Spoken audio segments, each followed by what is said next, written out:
네, 오늘 이슈 살펴보도록 하겠습니다. 시장 상황부터 다시 한번 체크해 볼까요? 코스피 현재 1911포인트 가리키고 있습니다. 어제보다 25포인트의 하락입니다. 1.33% 밀려난 채 거래 진행되고 있고요. 코스닥 지수 0.2% 조정받으면서 517포인트 가리키고 있습니다. 오늘 선물 시장에서 외국인 투자자들의 팔자가 거셉니다. 지금 7천억 원이 가까운 물량이 쏟아지고 있는데요. 만기를 맞아서 프로그램에서는 얼만큼 물량 쏟아지고 있는지 확인해 볼까요? 지금 3천억 원이 넘어가고 있습니다. 3,247억 원. 차익 거래를 중심으로 해서 물량 쏟아지고 있는 상황 지금 포착이 되고 있습니다. 자, 오늘 시장의 이슈 두 분의 전문가와 함께하겠습니다. MTN 김종효 애널리스트 나와 있고요. BNS 인베스트먼트 김형근 대표도 함께하겠습니다. 두 분 어서 오세요. 안녕하십니까? 안녕하세요. 네, 안녕하십니까. 자, 앞서서 김지현 이코노미스트와 함께 미국에 대한 이슈 짚어보고 왔습니다만 김종혜 애널리스트의 시각도 한번 들어볼게요. 재정 절벽으로 인한 이슈가 이렇게나 큰 악재로도 다가옵니다. 뉴욕 증시, 유럽 증시, 또 국내 증시까지 이렇게나 영향을 주고 있는데 저 앞으로 어떤 흐름을 예상해 볼 수 있는지 진단 좀 해주세요. 네, 핵심이 뭐냐면 시간이 없는데 왜 미적거리고 있느냐 이겁니다. 그래서 재정 절벽이 뭐냐면 한마디로 쉽게 말씀드리자면 소비와 투자를 줄일 수 있는 그런 요인들이거든요. 네. 세금은 더 내야 되고 이런 것들 때문에 이제 부담을 받고 있는데 너희들 뭐 하고 있어라고 정치권의 이 금융시장이 오늘 항변하고 있다. 이렇게 봐야 될 것 같습니다. 네네. 가장 이제 중요한 것은 그동안 미국 경제를 그나마 조금 살려주었던 제조업, 기업 투자가 둔화될 가능성 언급이 되고 있고요.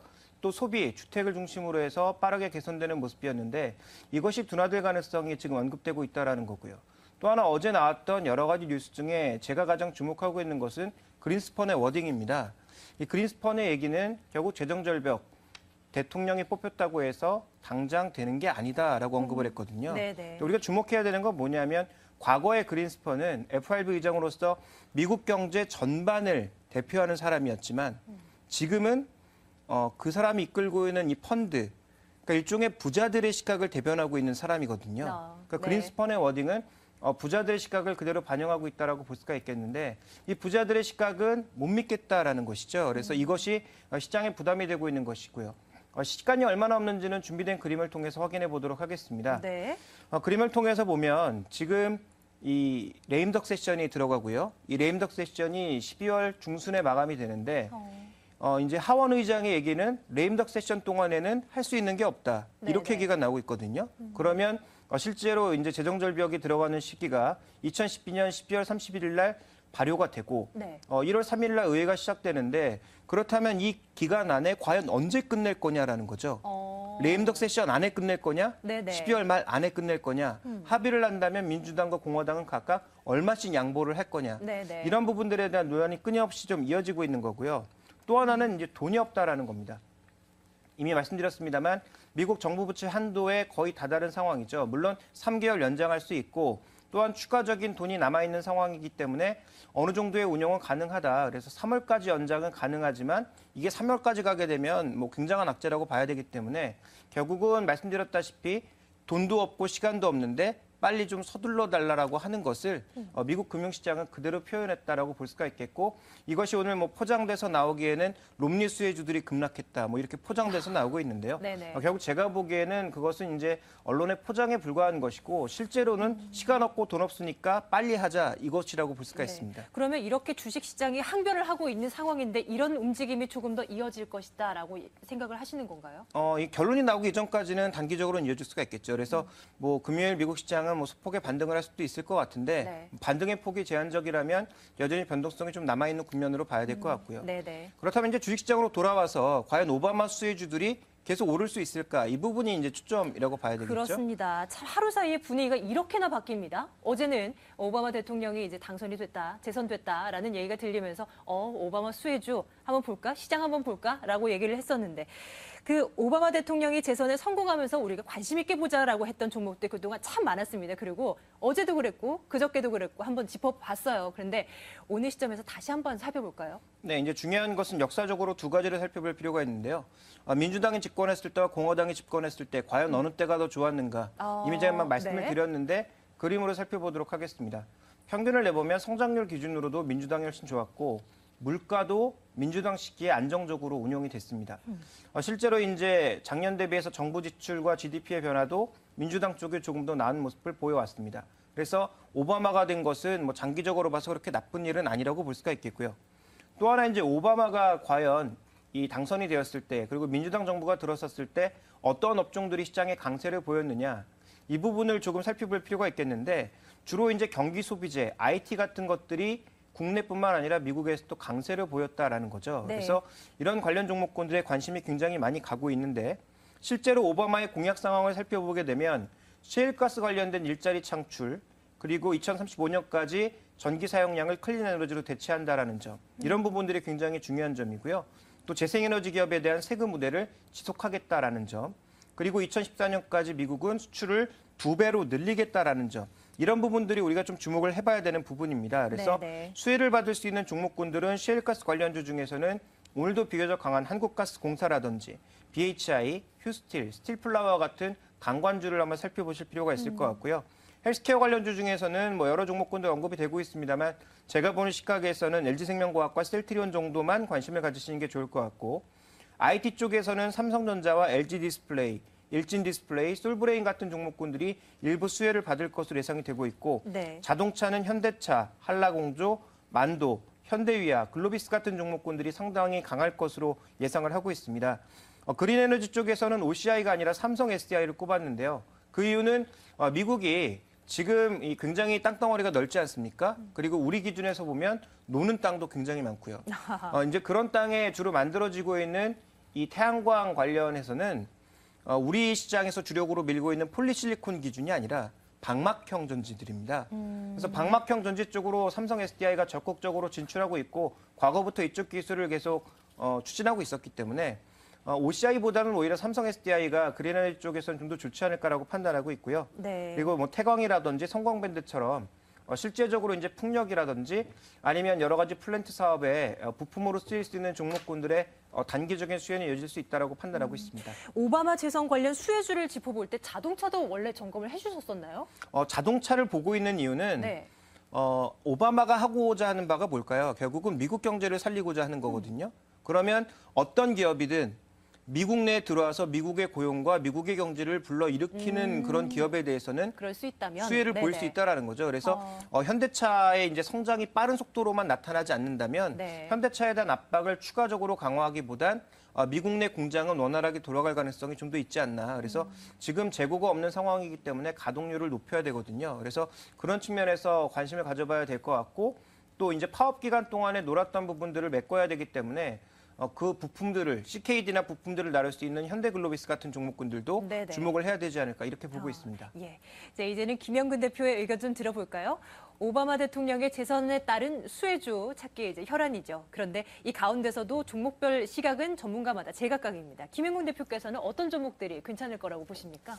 예, 일단은 뭐 재정 절벽이라는 이러한 부분이 있지만 일단 오바마 대통령이 당선이 되고 나서 우리가 단기적으로 분명히 좀 수혜를 볼 수 있는 종목들에 관심을 좀 가질 필요가 있다고 생각을 하고 분명히 그 종목들이 또 움직이고 있기 때문에 그 종목들을 또 그러한 부분들을 재정 절벽이라는 부분이 있지만 무시할 수는 없는 것 같습니다. 일단은 뭐 오바마 대통령의 그러한 정책적인 좀 부분을 보자면 뭐 일자리 창출 부분을 좀 볼 수 있는데 그 부분을 우리가 일자리 창출을 하기 위해서 제조업의 그런 강화라든가 말씀하신 그런 셰일가스 관련한 이러한 개발 이런 걸 통해서 일자리 창출을 하겠다 이러한 부분을 좀 계속 밝히고 있는데요. 그렇다면 이제 제조업 강화 이러한 부분을 보자면 국내에서는 보자면 기계라든가 설비업체 이런 쪽으로 좀 수혜가 갈 수 있다고 생각이 듭니다. 그래서 현대위아라든가 종목으로 좀 말씀을 드리자면 뭐 현대위아라든가 조금 작은 종목으로도 뭐 YG원이라든가 이러한 네. 종목들 그리고 오늘 좀 강세를 좀 보여줬는데요. 일전에도 말씀드린 종목인데 DK락이라는 종목 또 뭐 셰일가스하고도 좀 연관이 돼 있는데요. 이러한 종목이라든가 뭐 동일금속이라든가 이런 그 굴삭기용 그런 주강 부품을 공급하는 동일금속이라든가 이러한 종목들에 좀 수혜를 볼 수 있다 이렇게 좀 판단이 들고요. 그렇다면 이러한 또 제조업 강화 더불어서 셰일가스 관련해서는 뭐 지속적인 좀 얘기가 나왔던 종목인 것 같습니다. 한국가스공사라는 종목 여전히 뭐 그러한 종목들 계속해서 좋은 흐름을 보여주고 있고요. 그리고 이제 조금 더 나가서 뭐 LNG 발주의 증가 부분을 좀 보자면 조선업종 중에서 최근에 뭐 조선업황 자체 다 좋지 못한 상황이지만 현재 뭐 삼성중공업이라든가 이런 종목들도 좀 한번 생각을 해볼 필요가 있을 것 같고요. 피팅 업체 중에서 뭐 성광밴드라든가 이러한 종목들, 그리고 뭐 아까 뭐 중복이 되는데요. 이런 DK락이라는 종목, 이러한 부분도 좀 생각해 볼 필요 있을 것 같고요. 그리고 이제 그 지난주에도 좀 말씀드렸는데 그런 주택 경기 활성화 관련해서 네. 이런 두산인프라라든가 진성 TC 이런 종목들이 좀 단기간에 좀 반등이 좀 나온 상태에서 약간의 뭐 조정은 좀 보여줄 수 있겠지만 물론 이제 그 미국의 이런 상황이라 계속 주시를 해야 되겠지만 이런 종목들도 충분히 좀 수혜를 볼 수 있다고 생각을 하고요. 그리고 관련해서 그렇다면 그러한 일자리 창출이 좀 되고 한다면 또 소비의 확대 부분도 좀 생각을 해봐야 될 것 같은데 그렇다면 IT 쪽으로 바로 좀 집중이 좀 되겠죠. 지금 최근에 뭐 기관의 매수는 계속 IT 쪽을 집중을 하고 있는 이러한 모습들이 어느 정도 좀 반영이 돼 오고 있는 그러한 모습이라고 생각을 하고요. 연말에 뭐 소비 시즌 이러한 부분도 좀 있는 상태에서 뭐 삼성전자의 주가도 상당히 애플과는 상당히 상반되게 견조한 그런 주가의 흐름을 보여주고 있습니다. 그래서 이러한 부분들을 봤을 때 우리가 관련한 부품주들도 충분히 좀 관심을 가질 필요가 있다고 생각을 합니다. 많은 종목들을 보여주고 계신데요. 예. 이 가운데도 뭐 물론 단기적인 성과를 거두는 종목도 있겠고 긴 흐름에서 보자라는 종목도 있겠지만은 지금 매수 타이밍을 좀 주고 있는 그런 종목들은 없습니까? 지금 이제 매수 타이밍을 주고 있는 종목들 같은 경우는 저는 IT 쪽의 종목들 여전히 네. 계속 관심이 가능하다고 생각을 하고요. 뭐 삼성전자와 관련해서 그런 부품주들에 좀 관심을 가진다면 PCB 업체라든가 최근에 좀 이러한 스마트폰 케이스 관련한 종목들이 상당히 강세를 좀 보여주고 있습니다. 인탑스라든가 우전엔 한단이라는 이러한 종목들이 있는데요. 뭐 그러한 매매 트레이딩 관점에서 저는 사실은 이제 장기적인 그러한 관점보다는 좀 여러분들이 매매할 수 있는 종목들을 좀 위주로 말씀을 드리는데 그 종목을 딱 집어서 좀 말씀을 드리자면 그러한 그 케이스 관련한 우전엔 한단이라는 이러한 종목도 충분히 현재 가파르게 좀 상승을 했지만 예. 약간의 뭐 조정 구간이 좀만 나와준다면 매매가 가능하다고 생각을 하고요. 좀 전에 말씀드린 뭐 DK락이라는 종목, 이 종목도 충분히 현재 상태에서도 약간의 좀 눌림이 나타날 때 관심이 가능한 지금 52주 신고가를 형성을 하고 있는 이러한 종목인데요. 뭐 이러한 종목도 관심이 가능하고 뭐 자원개발 관련해서 최근에 지금 SK 종목이 상당히 SK가 좀 가파르게 또 단기간에 좀 상승을 했는데요. 이러한 종목도 지금 약간의 조정이 나타날 때 충분히 또 관심을 가질 수 있는 이러한 종목이라고 생각을 합니다. 예. 그리고 이제 헬스케어 관련해서도 네네. 뭐 중복이 되는 종목이긴 합니다만 이런 LG 생명과학이라든가 그리고 셀트리온 이런 종목이라든가 그리고 뭐 한미약품 지금 계속 신고가 형성을 하고 있는 모습이죠. 뭐 이러한 종목들도 미국에서의 그런 모멘텀이 있기 때문에 충분히 좀 가능하고요. 단기적인 어떤 변동성을 좀 추구하고자 한다면 인피니티 헬스케어라든가 이런 종목도 충분히 뭐 매매가 가능하다고 생각을 합니다. 지금 나오고 있는 종목 가운데 뷰웍스 경우는 너무 많이 올랐는데 접근 뷰웍스요? 가능하겠습니까? 뷰웍스 같은 경우도 트레이딩 관점에서는 충분히 뭐 접근이 가능하다고 생각을 합니다. 지금 네. 많이 오른 상태에서 최근에 한 2주 정도, 2, 3주 정도 조정을 좀 받고 다시 예, 한번 예. 또 상승하는 모습이기 예. 때문에 충분히 뭐 추가적인 상승도 좀 노려볼 수 있을 것 같습니다. 예. 자, 이번에는 유럽 쪽 흐름 확인해 보도록 하겠습니다. 우리가 그동안 조금 우려했었던 것이 그리스 쪽이잖아요. 그리스에 대한 우려는 조금 일단은 한 고비가 좀 넘긴 것 같습니다. 그 그리스 의회가 새 긴축안을 승인을 했는데 이렇다고 해서 뭐 그리스의 문제가 모두 100% 해결되는 것은 아닙니다만 일단은 한숨 돌렸고요. 문제는 독일입니다. 김종애 애널리스트, 독일의 경제가 뭐 내년도에 불안할 것이다 이런 얘기들이 나오고 있는데 왜 이런 얘기가 나오는 겁니까? 네, 드라기 총재가 오늘 저녁에 있을 20일을 앞두고 했던 발언 중에 이 독일을 걱정하는 그런 발언들 그러면서 유로존 전체의 성장률이 또 깎여 내렸거든요. 그래서 이 부분이 어제 이제 유럽 중심 부담이 되었고 추가적으로 이제 미국 중심 움직임을 보면서 더 흔들리는 모습을 보였는데 그리스는 뭐 예상했던 대로 뭐 통과가 되었습니다만 실제로 이제 독일 경제 지표를 준비된 자료를 보시면 실물 지표들이 지난 6월 이후로 굉장히 빠르게 꺾이고 있다라는 것을 알 수가 있습니다. 그래서 산업 생산도 꺾이고 있고요. 공장 주문도 꺾이면서 뭐 선행 지표라든지 실물 지표들의 전반적인 흐름이 꺾이고 있는 그런 모습이기 때문에 이 부분은 굉장히 부담이 되고 있습니다. 물론 독일의 재정 건전성은 여전히 높은 수준이어서 독일에 뭐 큰 문제가 생기겠다 이런 생각은 들지 않고 있습니다만 유로존의 그나마 유일한 플러스 성장을 보여주고 있는 독일의 둔화는 유로존의 하강 속도를 더 빨리 불러일으킬 수 있다라는 점에서 조금 우려스러운 점입니다.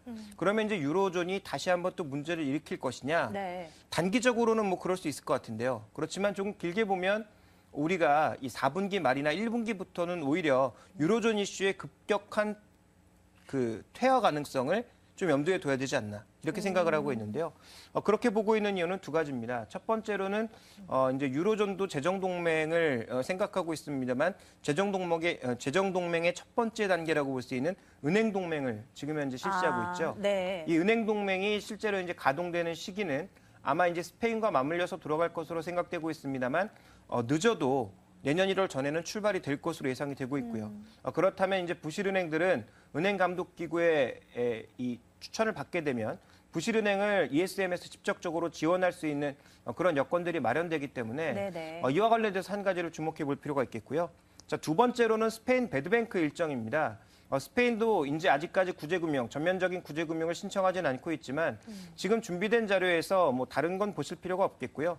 이 마지막에 표시되고 있는 2013년 6월 달까지가 뭐냐하면 지금의 부실 자산들을 모두 배드뱅크로 보내서 처리하겠다라는 것이거든요. 그러면 이제 얼마나 삼각될 것인지에 따라서 금융권의 충격이 일부 있긴 하겠습니다만 네. 부실 자산을 처리하는 것 자체가 장기적으로 보면 호재가 된다라는 거죠. 그렇다면 아무리 이제 늦어도 내년 1분기부터는 유로존의 이제 신용 리스크는 성장 둔화는 나타나겠지만 이쪽에서는 어느 정도 안도할 수 있는 그런 흐름들이 나타날 수 있다. 그래서 유로존은 단기적으로 뭐 스페인 이슈, 뭐 독일의 경제 압박 이런 요인들로 인해서 흔들릴 수 있습니다만 적어도 1분기부터 내년 1분기부터는 아마 좀 호재 쪽 재료가 좀 더 많이 나오지 않겠는가 이렇게 판단을 하고 있습니다. 그리고 만약에 악재성 재료가 나온다고 해도 시장에 미치는 영향은 제한적일까요? 그동안 너무나 좀 많은 내성이 좀 쌓여 있지 않습니까? 이제 그 경우에는 그 신용 지표들을 좀 봐야 될 것 같은데요. 이제 뭐 독일 국채라든지 네. 아니면 상대적으로 위험한 뭐 픽스 국가들의 국채들 이들의 스프레드가 크게 또 벌어지는지 여부를 살펴보실 필요가 있겠고 네. 그 외에 이제 OIS 스프레드 같은 여러 가지 그 위험을 나타내는 신용 지표들이 있는데 지금 굉장히 안정적이거든요. 그래서 이들 지표의 급등, 뭐 빅스의 급등 이런 것들만 나타나지 않는다면 네. 향후 유럽 악재는 일시적인 시장의 교란 요인이 될 가능성이 더 높다라고 보고 있습니다. 자, 이제 국내 증시로 돌아갑니다. 오늘 옵션 만기일입니다. 만기를 맞아서 프로그램에서는 현재도 3,400억 원이 넘는 물량 쏟아져 나오고 있고요. 외국인 투자자들 선물 시장을 통해서 계속해서 6천억 원이 넘는 매도 물량 쏟아내고 있는 상황입니다. 자, 수급 부분 어떻게 봐야 되고 또 현재 시장 어떤 판단이 가능할지 김영근 대표께서 지금 시장 좀 확인해 주시겠어요? 예, 지금 현재 보면은 외국인들이 선물을 한 4,800계약 정도, 금액적으로는 한 5천억이 넘는 네. 6천억 가까운 그런 매도세를 좀 보여주고 있고, 말씀하신 대로 프로그램 또 매물이 좀 상당히 나오고 있는 상태인데, 현물 쪽에서는 또 매수를 하고 있는 이러한 모습도 좀 보여주고 있는데요. 일단 뭐 매수하는 섹터를 보자면은 뭐 운수 장비, 최근에 뭐 계속 자동차 쪽을 외국인들이 계속 사고 있는 모습인데 뭐 이러한 부분도 좀 한번 생각을 해볼 필요가 있을 것 같고, 현재 상태에서 그래서 우리가 이제 옵션 만기는 지금 현재 시장의 흐름은 여전히 제가 지난주에도 좀 말씀을 드렸는데요. 1890과 1920의 이 밴드 사이에서의 움직임을 좀 말씀드렸는데, 뭐 이제 어제라든가 이때 좀 한번 돌파가 좀 나타났었는데요. 돌파하고 다시 그 밴드 안에 들어온 상태인데, 일단은 그러한 우리가 앞으로의 미국에 대한 부분도 그렇고 유럽에 대한 부분도 그렇고 너무나 뭐 그러한 변수들은 계속해서 존재를 하는 거고, 그 부분들을 우리가 예측을 하면서 어느 한쪽에 계속 베팅을 하고 뭐 들고 가고 뭐 이런다기보다는 저는 좀 짧은 이러한 매매를 여전히 좀 하실 것을 좀 말씀드리고 싶고, 네네. 그러한 부분들 예측보다는 그 밴드 안에서 이러한 그 시나리오를 다시 한번 좀 말씀을 드리고 싶습니다. 그럴까요? 예, 1890과 1920의 이 밴드 안에서는 여전히 기존에 좀 강했던 우리가 섹터를 좀 보자면 네. 뭐 엔터 관련 주라든가 모바일 게임 관련 주라든가 전자결제 관련 주라든가 이러한 종목들 계속해서 분명히 좀 매매가 가능하다고 생각을 하고요. 오늘 지금 같은- 이 시점인 거네요. 예, 현재 시점에서도 네. 뭐 전자결제 관련해서 뭐 한국 사이버 결제라든가 이러한 정도는 충분히 좀 매매가 가능하다고 생각을 하고요. 네. 모바일 게임 관련해서도 충분히 뭐 게임빌이라든가 컴투스는 뭐 지속적인 좀 관심이 좀 필요하다고 생각을 합니다. 물론 모바일 게임 같은 경우 앞으로 경쟁 심화나 이런 부분도 좀 생각을 해보겠지만 우리가 현재 지금 분명히 지금 확인이 되고 있습니다. 실적이라든가 이런 부분이 확인이 되고 있기 때문에 충분히 좀 관심을 가질 수 있는 분야라고 생각을 하고, 아까 좀 전에도 말씀드린 그런 오바마 관련 수혜주 중에서 충분히 여러분들이 변동을 취할 수 있는 이러한 종목들이 있기 때문에 이 종목들에 좀 관심을 가진다면 현재 상태에서도 시장은 뭐 여전히 그 시나리오 안에서 밴드 안에서 이러한 매매가 가능하고, 네. 그 혹시나 이후에 시장이 악재가 떠서 그렇죠. 뭐 악재가 떠서 이탈되고 난- 시장이 뭐 예. 크게 밀린다. 이러면 예. 어떻게 해야 됩니까? 이제 그렇게 된다면, 그래서 이제 현금 비중을 항상 말씀드리는 건데요. 이 밴드 안에서 현금 한 30% 정도는 네. 적어도 보유를 해야 된다고 생각을 하고요. 그리고 만약에 1890 이탈되고 하락을 한다, 이렇게 된다면 일단은 조금은 현금 비중 더 늘리고 좀 기다려야 된다고 생각을 하고요. 저점을 우리가 이제 확인할 수는 없기 때문에 현금 비중 늘린 상태에서 약간 뭐 시장의 상황을 또 확인을 할 필요가 있고, 그때는 오히려 이제 낙폭이 과대한 이런 대형주 쪽에 좀 관심을 가져야 되는, 언제 매수를 해야 될 것이냐 이런 부분을 또 노려야 되는 시기가 다가올 거라고 생각을 하고요. 만약에 1920포인트를 강하게 돌파해서 간다, 그때는 대형주들을 좀 비싸게 사더라도 뭐 IT의 종목이라든가 자동차가 지금 최근에 외국인들이 계속 매수를 하고 있는데요. 지수가 만약에 상승을 한다면 또 그러한 종목들이 갈 가능성이 큽니다. 그래서 이런 자동차나 화학이나 뭐 건설이나 이런 쪽 대형주 쪽으로 조금 비싸게 사더라도 오히려 그러한 1920포인트를 돌파하고 나서 그때 관심을 가지는 이런 시나리오를 가지고 좀 대응할 필요가 있을 것 같습니다. 그래서 네. 현재 상태에서는 이렇게 여전히 좀 매매를 하는 트레이딩을 하는 이런 전략이 좀 좋을 것 같습니다. 현재 시장은 가장 첫 번째 시나리오 말씀해 주셨던 IT 전자결제, 엔터, 셰일가스 관련주 한번 관심을 가져보자. 현금 비중 30%. 네, 앞으로 뭐 시장 변화함에 따라서 그 전략은 다양하게 바뀌어야 될 겁니다. 오늘 시장에 좀 안 좋았던 흐름 보인 종목 하나 볼게요. 오늘 시장에서 NC소프트 정말 많은 투자자분들이 걱정하고 계실 겁니다. 12% 급락입니다. 18만 7천 원 선까지 밀려 내려온 상황이고요. 오늘 각 증권사에서는 목표가를 하향 조정하는 리포트들이 나오기도 했었고, 뭐 유상증자를 할 것이다라는 등 설도 돌긴 했는데, 이 NC소프트 거의 2년 만에 처음으로 20만 원 선 붕괴된 것 같아요. 그 앞으로 좀 어떤 전략이 유효할지 김종규 애널리스트께 좀 여쭤보겠습니다. 지금 사야 됩니까? 아니면 좀 리스크 관리 필요한 거예요? 오늘 아침에 이제 뉴스가 나왔습니다. 김택진 회장이 넥슨과의 합병 이유, 네. 그러니까 지분을 판 이유가 M&A를 위한 것이었다. 이 뉴스 장기적으로 보면 굉장히 긍정적이다라고 판단하고 있거든요. 네. 그래서 아침에 이제 제가 단도직입이라는 시간을 통해서 20만 원권 아래선 사야 되지 않겠느냐라고 말씀드렸는데 장 초반 출발도 좋지 않았지만 실제적으로 이제 장중 움직임이 거의 뭐 하한가까지 부근까지 맞아요. 내려가는 등 네. 굉장히 변동성이 커지면서 이게 왜 이러지라는 생각을 자연스럽게 했는데 마침 또 루머가 흘러나오고 있습니다. 유상증자와 관련된 루머가 흘러나왔죠. 뭐 애널리스트들이 확인한 결과에 의한다면 뭐 이 사실이 아닌 것으로 밝혀지고 있습니다만 글쎄요. 지금 충분히 현금을 확보한 NC소프트의 이 유상증자설이 나오는 이유가 뭘까요? 일단 그 표면에 드러난 하락의 이유는 3분기 실적의 질적인 악화입니다. 그러니까 기본적으로 이제 준비된 그림을 보시면 3분기 실적이 예상보다 나쁘지 않았지만 가장 중요한 핵심은 뭐냐면 일회성 이익이 굉장히 많았다라는 거고요. 본질적으로 이 회사의 매출을 차지하고 있는 리니지라든지 블레이드 앤 소울이라든지 이런 주요 온라인 게임들의 PC방 이용률이 점점 떨어지고 있다는 거죠. 그러니까 이용 시간이 떨어지고 있고 네네. 실제로 이제 최근에 PC방의 게임 순위가 국내 업체 게임이 거의 없습니다. 해외 업체들의 게임들이 다 상단을 차지하고 있다고 하더라고요. 그래서 이런 부분들에 대한 압박이 나타나면서 거기다가 루머까지 도니까 이제 일종의 투매라고 해야 될까요? 이런 것들이 급하게 흘러나오는 모습입니다.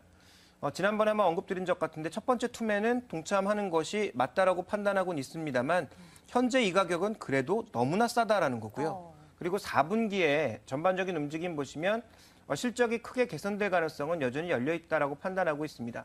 문제는 해외 쪽에 과연 진출을 해서 이 추가적인 이제 매출 올리는 것이 가능하냐 이 부분인데 중국 쪽이거든요. 네네. 그래서 제가 오늘 유상증자 얘기가 딱 나오자마자 생각된 것은 국내 업체가 아니라 중국 업체에 대한 굉장히 공격적인 M&A를 하기 위해서 추가적으로 돈이 더 필요한가라는 생각이 들었거든요. 그래서 이제 부정을 했으니까 그럴 리는 없겠지만 네네. 만약에 혹시 유상증자를 하게 되는 그런 상황이라면 제가 보기엔 김택진 회장은 중국 시장 진출이 그렇게 녹록하지 않기 때문에 중국 업체 인수를 통해서 할 가능성이 굉장히 높다라고 판단하고 그렇겠네요. 있고 네. 그렇다면 일시적으로 주가는 더 흔들릴 수 있겠습니다만 그때가 매수 기회가 아닐까라고 판단하고 있습니다. 그래서 네.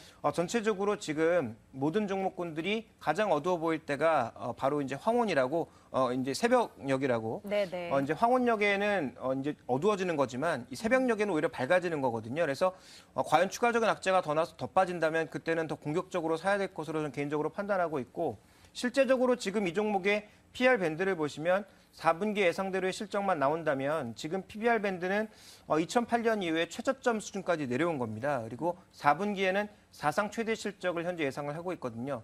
다만 내년으로 넘어가게 되면 여러 가지 모멘텀들이 또 줄어들어서 그와 관련된 부담이 있다라는 것으로 지금 주요 증권사들이 모두 목표 가격을 내리고 있는데요. 네. 목표 가격은 내려봐야 뭐 25만 원권 이상이거든요. 그렇죠. 그래서 네. 현재 가격대에서는 충분히 좀 매력이 있지 않나라는 판단을 하고 있기 때문에 뭐 수급은 조금 살펴봐야 되겠지만 저는 이 가격에서라면 다 내가 사고 싶은 물량을 다는 못 사더라도 네. 최소한 한 30% 정도는 오늘 사야 되지 않겠는가 이렇게 판단하고 있습니다. 그러면 그 증권사들이 하향 조정했던 그 목표가 정도로 내다볼 수 있는 겁니까? 저는 좀 더 길게 본다면 그 이상 갈 것으로 보고 있습니다. NC소프트 점검해드렸습니다. 이렇게 NC소프트는 오늘 시장 흐름이 굉장히 좋지가 않았는데 네오비즈 관련주들 오늘 상당히 흐름이 탄력적이었습니다. 물론 장중 대비해서는 고점을 좀 많이 반납한 흐름입니다. 네오비즈 게임즈 긴 장대 양봉 꼬리를 달고 지금 있는데요. 24,550원에 지금 현재 거래가 진행되고 있습니다. 2% 이상이고요. 투자 전략 좀 세워주세요. 김영근 대표님, 이 움직임은 어떻게 봐야 됩니까? 예, 일단은 네오비즈 게임즈 같은 경우 상당히 장기간 동안 좀 하락을 하다가 일단은 최근에는 좀 하락을 멈춘 상태에서 약간의 좀 옆으로 좀 횡보를 하면서 좀 바닥을 어떻게 보면 좀 바닥을 다지는 뭐 그러한 모습을 좀 보여주고 있는데요.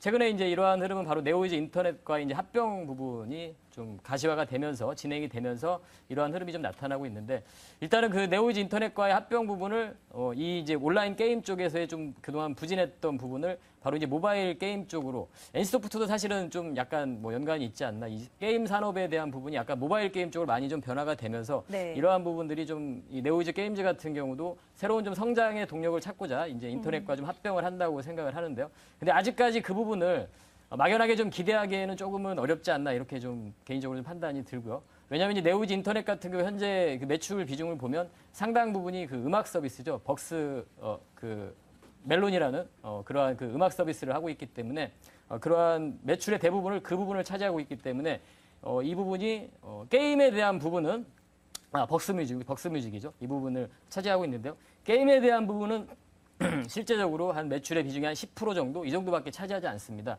그래서 앞으로 이러한 과도한 또 모바일 게임에 대한 성장의 부분을 좀 뭐 기대를 하고 앞으로 주가의 어떤 탄력적인 모습을 좀 기대하기에는 조금 어려울 것 같고 이러한 부분들을 좀 확인을 할 필요가 있다고 생각을 하고 제가 아까도 조금 그러한 모바일 게임에 대한 부분을 말씀드렸는데 분명히 네. 우리가 이제 성장성이 있는 그러한 분야고요. 그리고 이 부분이 그렇게 성장성이 있기 때문에 수급들이 또 들어오게 되는 거고 그 부분에 있어서 실적이 확인이 되면 여전히 지속적인 상승을 보여주게 되는 이러한 지금 패턴들을 보여주고 있는데 그러한 관점에서 네오비즈 게임즈도 좀 확인을 할 필요가 있나 확인할 필요가 있다. 성장성에 대한 부분은 분명히 있지만 우리가 아직 그러한 시너지가 본격적으로 나타나기까지는 시간이 좀 걸리겠다. 그렇죠. 시간이 걸리게 되고 예. 그 부분을 기대하고 막연히 그냥 매수를 해서 기다리고 들고 있다 이런 부분보다는 항상 저는 이제 시장에서 좀 관심을 받고 강하고 이런 종목들을 더 여러분들께 매매하실 것을 좀 권해드리고 싶습니다. 그래서 그러면 게임주 가운데 뭐 특히 요즘엔 뭐 모바일 게임주들이 대세니까요. 그 가운데서 정말 괜찮은 많은 종목이 있다면 탑픽 어떤 거 있을까요? 탑픽으로 저는 뭐 컴투스와 이제 게임비를 뽑는데 현재 상태에서 여러분들이 매매 좀 가능한 종목은 저는 게임비를 좀 보고 있고요. 네. 현재 뭐 계속 상승을 보여준 이후에 약간의 좀 그 가격적인 그러한 또 횡보 상태를 좀 보여주고 있는 상태인데요. 뭐 수급적인 부분, 그러니까 가장 저는 이러한 성장성과 수급적인 부분과 실적이라는 부분을 상당히 중요하게 생각을 하는데요. 그 부분이 다 지금 다 뒷받침이 되고 있고 앞으로도 추가적인 성장을 좀 기대를 해볼 수 있을 것 같습니다. 그래서 현재 모바일 게임에서 관심을 가지자면 뭐 네오비즈 게임즈 이런 게임보다는 네. 이러한 게임빌이라는 이러한 종목으로 좀 관심을 가지시는 게 좋을 것 같고 그리고 중국에 관련 그런 모멘텀이 있는 종목들도 좀 게임주 중에서는 그렇게 찾아보시면 중국 관련한 그런 모멘텀이 있는 종목들이 있습니다. 그래서 이러한 종목들도 충분히 좀 매매가 가능할 것 같습니다. 네, 각국에서 나오고 있는 이슈들 또 오늘 국내 시장에서 특징적인 움직임 보이고 있는 종목들 한번 살펴봤습니다. BNS 인베스트먼트 김영근 대표 함께했고요. MTN 김종혜 애널리스트는 잠시 뒤에 함께하도록 하겠습니다. 말씀 고맙습니다.